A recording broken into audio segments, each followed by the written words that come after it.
to Unquiet You. Today is a part 2 of something I was talking about last week about staying calm. Today, I'm going to talk about how you don't lack intuition. We actually lack trust in ourselves. Last week, I talked about how I stayed calm through a really intense season of my life last month, that it was an intense, but it was a very good season that I chose to have. And today I'm going to talk about how I made decisions without second guessing myself and how I believe that's what helped the calmness and helped me feel good about everything that I did. Because I don't believe calm comes from certainty. I think it comes from trusting ourselves internally. So last summer, around August, I noticed that I was really questioning my intuition. I have always kind of been known as having a pretty solid intuition. I've trusted myself along the way a lot in life. I've always felt like I had most of the answers inside of me, even when I didn't want to, acknowledge them. And so I realized last summer that I was making decisions that didn't feel very clear. I felt like I would ask myself a question and I couldn't come up with the answer. And I was starting to question some of the things I was thinking and some of the decisions I was making. And I remember asking myself, it was around mid-August, something had kind of shifted. And I remember asking myself, what I look at now is I say it's a very dangerous question to play with, but it's, do I even have an intuition anymore? Is my intuition just bad? Maybe I'm making really bad decisions and maybe I just lost my intuition and I'm not good at this anymore. And what I realized in that moment was, as I was asking myself that question, I knew deep down that wasn't the truth, but that I had somewhere along the way stopped trusting myself and stopped listening to my intuition. And so I kind of decided to slow down. I decided to go back, and I do this a lot with my clients when things pop up. I went back and showed myself all the evidence just in the past few years of how trusting my intuition has worked for me, and how I knew, it was just a reminder that I've done this before, that it didn't disappear, that I know my intuition is strong. And that it was a good reminder for me that I hadn't lost my intuition. I had truly, truly stopped trusting it. And when we stop trusting our intuition, all the outside noise starts to feel very chaotic. And it starts to feel like we don't have the answers internally. And so in August, during that time frame, I want to say it was end of August, but I made a decision that from August until December, I was going to completely lean into my intuition, and I was going to trust myself 100%.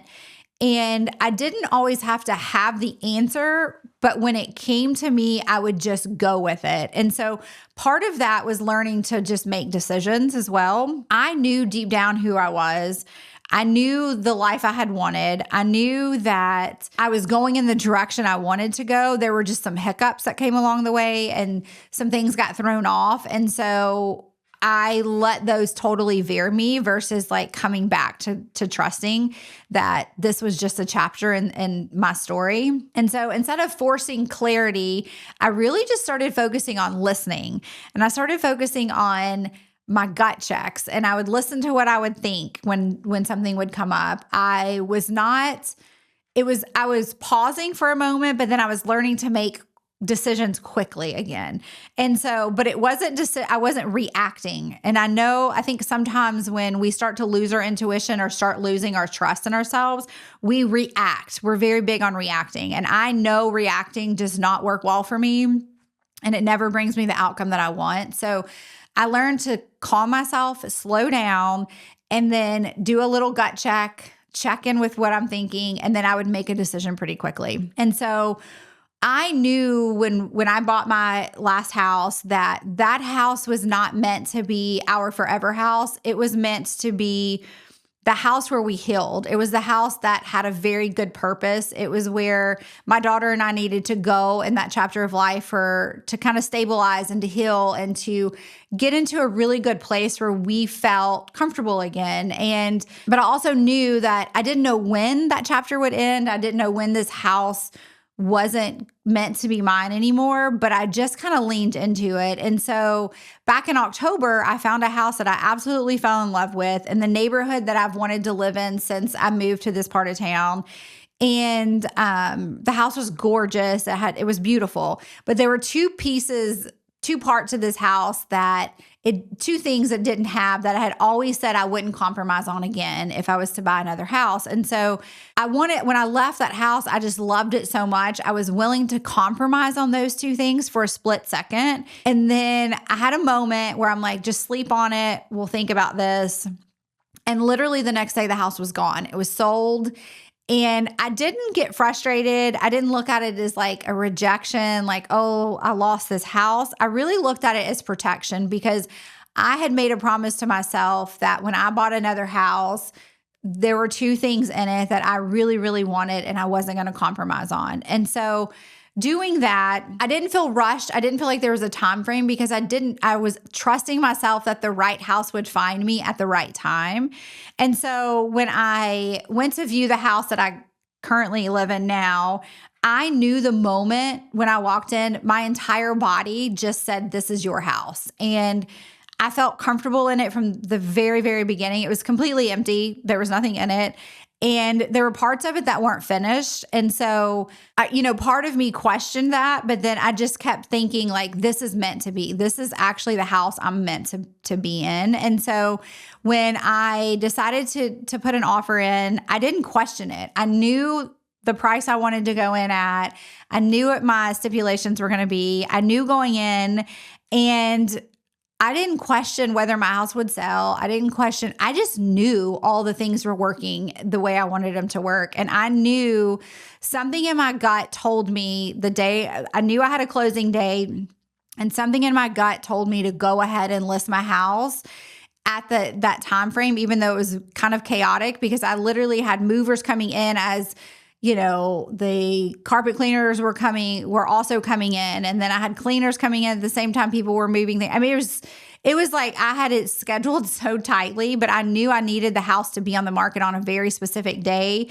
And I don't know why, but just something in my gut told me to do it. And so when we did it, I just felt really good about it. And I knew the minute that house went live, it was under contract within 3 hours. And so I just knew everything was happening for me. And so I knew that no matter what decisions I was making in the moment, they were the right decisions. And so I really have just kind of leaned into that. And I think a big part of it is people ask me, how do I find the trust in myself again? And I think we have to realize that somewhere along the way, we used to have trust in ourselves. When we were little kids and you would go do something like, I don't know, jump off something high you shouldn't have jumped off of, or do something your parents told you not to do, or test the waters. And you just, as a kid, right, you learn to walk. Kids trust themselves to learn to walk, even though they don't know what they're doing.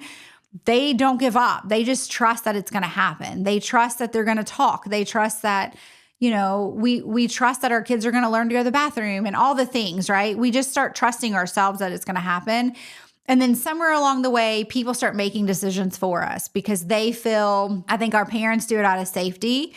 I think teachers do it, out of wanting us to learn and do things a certain way. I think people in our lives, right? Our bosses start telling us what to do. Like all of these things, people start telling us what we're supposed to think, what we're supposed to be doing. I think now we have social media doing that in a sense. I think society in general does it even before social media, right? Like we would read magazines and you would see what people are doing. You're like, I have to do that in order to, they're making all the right decisions because they're where I want to be and I'm not. And so we lose the voice. We lose the ability to listen to our gut, listen to ourselves. And this is where you hear a lot of people say, other people's opinions don't matter. I agree 100%. It's not as easy just to say that because we're conditioned that other people's opinions do matter and that other people can tell us what to do and that becomes we trust, right? Like I hear people say, but I trust this person so much or I trust this person so much. And my question is, why do you trust that person, but you can't trust yourself? Because they may have the best of intentions for you, but they don't know the inner you and they don't know what's actually best for you at the end of the day. I talk about this because there's not one client that I've worked with who has not had trust issues with themselves. Every person I've worked with there's one person in their life they trust 100%, whether it's a family member, a spouse, a kid, whether it's a boss, there is someone in their life that they trust 100%, but they don't know how to trust themselves. And once we get back to trusting ourselves and listening to our own intuition, we're able to start making decisions again that work for us, not for everyone else. They work for and internally to get us to where we want to be. And so as much as people want to support our goals and as much as people want you to be happy and safe and all of the things, at the end of the day, they'll never know that inside of you quite like you know yourself. And so why would we not listen to that version of us? Like, why would we not hear what we truly want and make the decisions based off that? Because I think no matter how many people you have in your circle or in your life, at the end of the day, we go to bed with ourselves and we get up with ourselves, and we're all we have. And so we have to start leaning in and trusting that we know what's best for us. I think also being able to see yourself as a trusted person, see yourself as someone you trust, it will actually add confidence to you. And so when you make decisions outwardly, you're not questioning yourself and you're not looking for others' opinions to see if it's valid or not. So this is something that we work on so much in our coaching and with my one-on-one clients. And I love watching clients start making really, really cool decisions for themselves again. And I hope that you can start making decisions for yourself. I would say if you want to start, I would say start by asking yourself, what's a decision that you want to make right now? And ask yourself, what does your gut tell you? And then question it. Question, why are you not listening to that gut response? What are you trying to avoid or what are you trying to resist from that gut decision? And I would guess more than likely that gut decision is actually what's aligned with who you really want to be and where you really want to go. There's probably a fear factor there of letting other people know that that's truly what you want and this is the decision that you truly want. I know for me, people don't do it as much anymore because I shut it down, but whenever I would make a big decision, people always had a comment about it. And I used to, I had a client recently who had made a really big decision, but they didn't tell someone because they knew this certain person would have a negative opinion on it. And, first of all, I don't think we want people in our lives who we can't be fully honest with and who want to be excited for us. But also, I think that was just a reminder to her that her gut decision was for her and not for this other person. And so I think that checking in with that, seeing where we are and what we're aligned with, at the end of the day, that's truly what matters. So I hope that you can make a really cool gut decision this week, even if it's something small, but listening to your intuition, because I do believe that is what made my January so crazy and so good and so calm and so exciting all at the same time. Was I trusted myself along the way no matter what. And I showed myself that my intuition's pretty strong. So thanks for listening, and I hope you have a great day. Thanks for being here and for choosing to be a little louder, a little braver, and a whole lot more you. If this episode spoke to you, I'd love it if you subscribed, left a review, or shared it with someone who needs it. Until next time, keep tuning in to the fire inside. Stay unquiet.